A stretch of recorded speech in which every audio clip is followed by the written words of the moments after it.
like ako siya, ano ba yun? Maingay. Sobra. Tapos mas ma-friendship siya, ako yun din siya. Sakto lang. May mga friends naman ako, pero hindi ganun yung bonding. Ganun. Okay, masaya. Kasi nagsimula kami nung pandemic. Then, lagi kami magkasama noon hanggang ngayon. Minsan, may mga away, itampuhan, pero normal naman yun sa mga mag-girlfriend, boyfriend din. And, ayun, buti na lang sa wakas, ikakasal na rin kami. Enjoyin lang natin to. Wala naman kasing masyado mababago. And, I love you.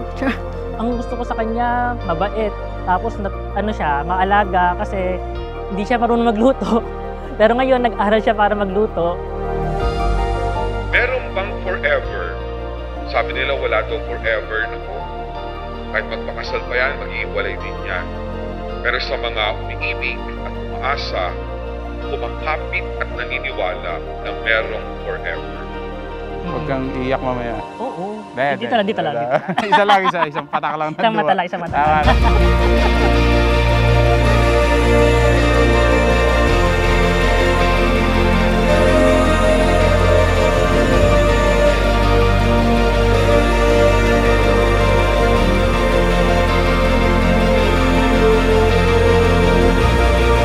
Walang kasiguruhan, pero umaasa tayo. Wala naman talagang kasiguruhan, pero tumataya tayo. At hindi pa ganun ang pananampalataya natin.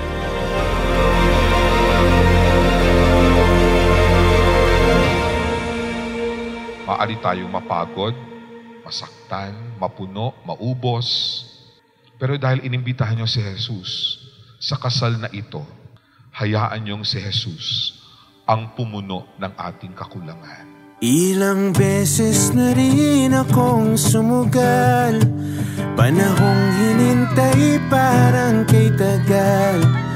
Di makapaniwala na ika'y papalapit.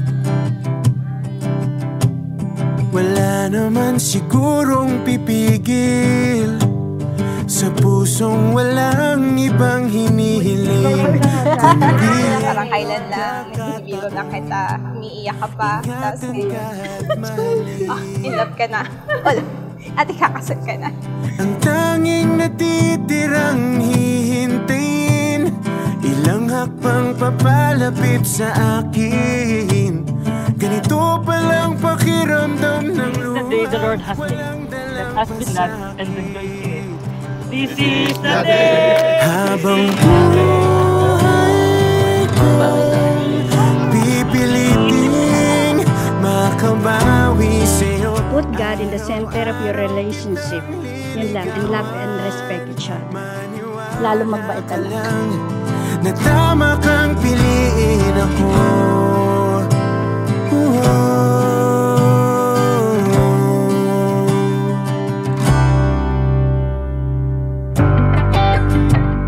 I know na gusto mo talaga ang gold instead of iPhone.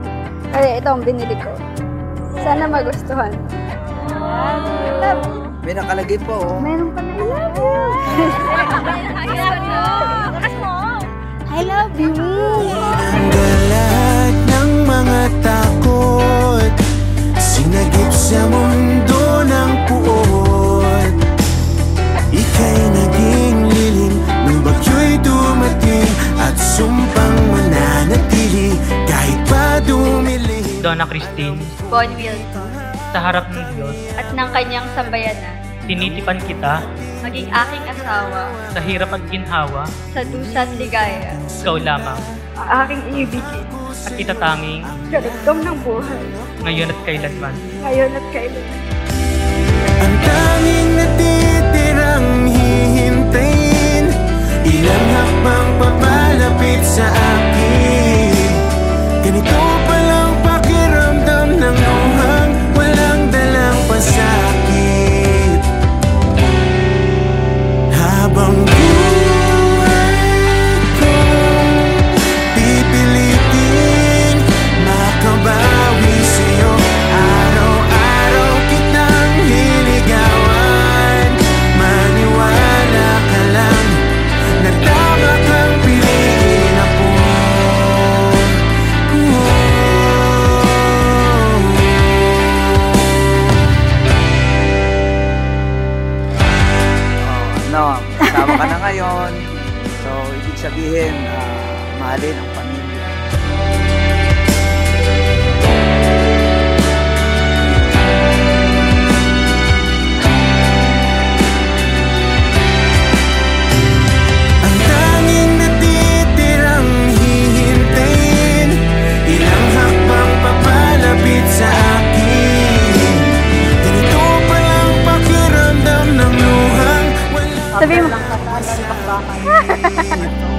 talaga kami ni Mama mo.